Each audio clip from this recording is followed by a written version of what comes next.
Olha, a era em que a inteligência artificial só respondia a comandos, essa era já ficou para trás. Hoje a gente está entrando de cabeça na era dos agentes de IA. São sistemas que não só conversam, mas que planejam, agem e trabalham sozinhos para alcançar objetivos bem complexos.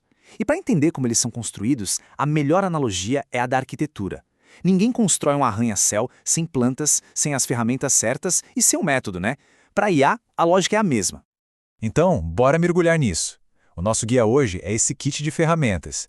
Em cada bandeja, a gente vai descobrir padrões e plantas que são essenciais. Vamos começar entendendo essa nova classe de IA, depois vamos abrir as bandejas de execução, de interação, de raciocínio e, por fim, a de colaboração e segurança. No final, a gente vai ver como tudo isso se encaixa para construir sistemas de IA que são realmente inteligentes e autônomos. Primeiro de tudo, o conceito-chave. O que exatamente torna um sistema agêntico? É a capacidade dele de ir além de uma simples resposta a um comando. Um sistema agêntico trabalha de forma proativa para atingir um objetivo. Ele toma a iniciativa. Ele não fica lá parado esperando a próxima instrução. Ele descobre qual é o próximo passo. E é exatamente aqui que os padrões de design se tornam fundamentais, porque eles dão o esqueleto, a estrutura, para esses agentes tomarem decisões inteligentes por conta própria. Essa é a pergunta de $1 milhão, né? Como é que a gente sai da teoria e vai para a prática? A boa notícia é que não tem mágica. Existe sim uma metodologia estruturada, um conjunto de plantas já testadas e aprovadas que servem de base para esses sistemas complexos. Então vamos abrir a primeira bandeja do nosso kit de ferramentas e dar uma olhada nas plantas fundamentais da ação. Vamos começar pelo alicerce. Assim como um arquiteto precisa das plantas estruturais antes de qualquer outra coisa, um agente de IA precisa de padrões que definam seus objetivos e sua estratégia. Nessa sessão, o nosso foco vai ser nos padrões que governam como um agente define uma meta e, mais importante ainda, como ele executa os passos para chegar lá. Agora, o que é realmente fascinante aqui é essa ideia de autogestão.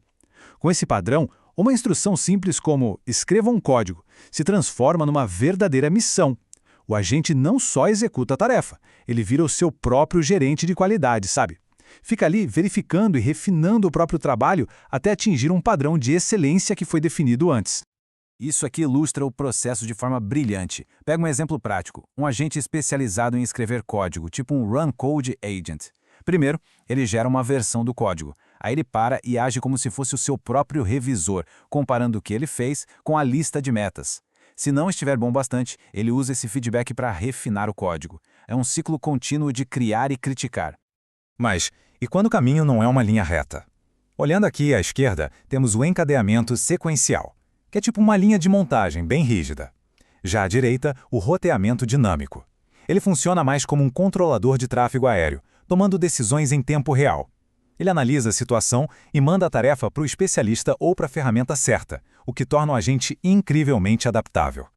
Ok, a gente que planeja e executa é ótimo, mas de que adianta se ele estiver isolado numa bolha? Vamos para a nossa segunda bandeja e dar uma olhada nos padrões que permitem que os agentes se conectem a ferramentas externas, a APIs, a bancos de dados, para realmente conseguir fazer coisas no mundo digital e, quem sabe, até no físico. Então, o pulo do gato é o seguinte: como a gente evita ter que construir uma conexão personalizada para cada ferramenta que um agente precisa usar? A resposta é o MCP, o Protocolo de Contexto de Modelo. Pensa no MCP como um adaptador de tomada universal. Em vez de cada aparelho ter seu próprio plug, o MCP cria um padrão que permite que qualquer agente se conecte a qualquer ferramenta.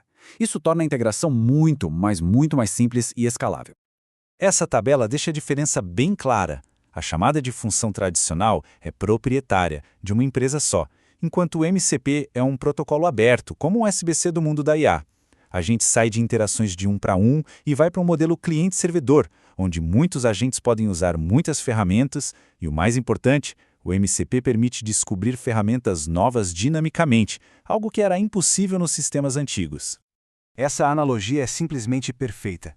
Ela captura a essência do MCP de um jeito brilhante. Ter ferramentas personalizadas é útil, claro, mas é o sistema de tomada universal que permite criar ecossistemas de tecnologia que são dinâmicos e que podem crescer. O MCP é essa tomada universal para os agentes de IA. Bom, a gente já viu como os agentes agem e interagem com o mundo lá fora. Agora, vamos abrir a terceira bandeja para explorar como eles pensam. Estes são os padrões que governam o raciocínio, a lógica e a capacidade de um agente refletir e melhorar seu próprio desempenho. É o processo de pensamento interno dele. A cadeia de pensamento, ou COT, é basicamente o agente mostrando os cálculos. Em vez de pular direto para uma resposta, ele detalha o raciocínio dele passo a passo. E isso não é só para a gente ver como ele chegou lá. Em tarefas complexas, como resolver um problema de matemática, usar a abordagem COT pode aumentar drasticamente a precisão das respostas. O REACT leva a cadeia de pensamento para um outro patamar. Ele não só pensa, ele age, observa, aprende e se adapta. É um ciclo virtuoso de melhoria contínua. Um agente REACT não só planeja uma rota, ele dá o primeiro passo, vê onde está e ajusta o curso. É isso que transforma um pensador passivo num agente ativo no mundo. E aqui a gente vê esse ciclo perfeitamente. Começa com o pensamento, onde um plano é criado. Depois vem a ação, quando uma ferramenta é usada no mundo real. E por fim, a observação, que é quando o agente analisa o resultado para informar o próximo pensamento. É esse loop que permite a adaptação inteligente. Nenhum agente é uma ilha. Os sistemas mais poderosos hoje envolvem vários agentes trabalhando juntos. Mas aí surgem outras questões, né? O que acontece quando a gente precisa de trabalho em equipe? E como garantir que esses sistemas complexos funcionem de forma segura e confiável? É o que a gente vai descobrir nesta última bandeja do nosso kit. Isso aqui é fascinante. Em vez de ter um único agente gigante que faz tudo, podemos construir um time de especialistas. No exemplo do co-cientista de IA, cada agente tem um papel claro. Um gera as ideias, outro critica, um terceiro prioriza, outro refina as melhores ideias e um último sintetiza tudo. É como montar uma equipe de pesquisa dos sonhos, onde cada membro é super especializado na sua função. E dentro dessa equipe, o papel do agente crítico é absolutamente vital. Ele funciona como um advogado do diabo do sistema ou um revisor bem rigoroso, garantindo que as premissas sejam questionadas e os erros corrigidos antes que virem a um problema maior. É a barreira de segurança que torna os sistemas multiagente não apenas poderosos, mas também confiáveis. Então, nós exploramos as 4 bandejas do nosso kit. Vimos as plantas para ação, que definem e executam metas. Depois, as ferramentas de interação, como o MCP, que conectam os agentes ao mundo. Em seguida, examinamos o processo de raciocínio, com COT e REACT. E por último, vimos como a colaboração e a segurança unem tudo. Agora vamos juntar as peças do quebra-cabeça. E aqui a gente chega à ideia central, o que amarra todos esses conceitos. O futuro não é sobre encontrar o melhor padrão, um que sirva para tudo. É sobre se tornar um mestre arquiteto, sabendo como combinar esses diferentes padrões, um roteamento com REACT ou um sistema multiagente usando definição de metas, para criar sistemas de IA que sejam sofisticados, multifacetados e de fato autônomos.